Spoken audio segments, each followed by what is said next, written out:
পূর্ব লন্ডনের Saint Paul's way স্কুলের পাশেই ওডুক হাউজের বাসিন্দা বাঙালি আয়াস আলী। শুক্রবার বিকেলে 5টায় যখন তার গড়ে ডাকাতি সংঘটিত হয়, তখন তিনি সপরিবারে ব্রাইটনে বেড়াতে গিয়েছিলেন।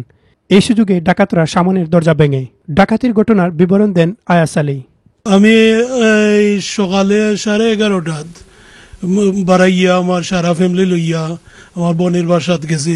উনি থাকে ব্রাইটনে, বুঝছেন, ব্রাইটনে থাকে। তো আমার ছেলেরে তুইয়া গেছি গড় 4টা পর্যন্ত আছিল বাসাত। এরপরে গিয়া ঘটনাটা হয়েছে, আমার মেয়ে আইছে 7টায় খাস্তনি বাসায় আইছে, আইয়া দেখে আমার দরজা ভাঙ্গা। গড়ের অন্যান্য আসবাবপত্র থাকলেও ডাকাতদের মূল টার্গেট ছিল স্বর্ণের দিকেই। গড়ের এই ডাকাতির ঘটনায় হতবাক তার স্ত্রী। আমি এখানে বিয়ানে আমি দেখে আমি আগের দিন আমি সাবাইয়া টুবাইয়া সুন্দর করে আটাইয়া আমি সপ্তাহ আমি ধুয়ে গেছি।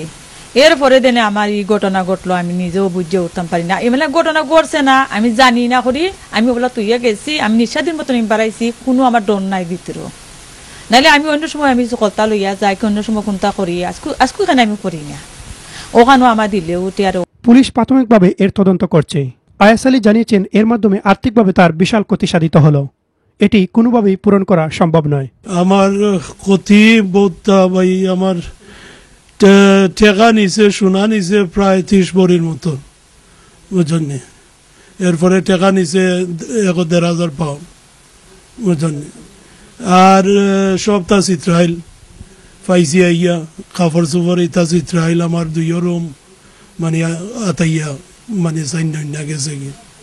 আমার ধরি লোক 25,000 পাউন্ডের মতন, 25-30,000 পাউন্ডের মতন আমার শোনা গেছে। শুধু পূর্ব লন্ডনে নয়, বাংলা টিভির অনুসন্ধানে জানা গেছে, চলতি সপ্তাহে গ্রেটার ম্যানচেস্টার এলাকার রসডেল এসেক্সের বার্কিংয়েও বাঙালি গড়ে ঢুকে স্বর্ণ লুট করেছে ডাকাতরা। Ibrahim Khalil, Bangla TV news, London.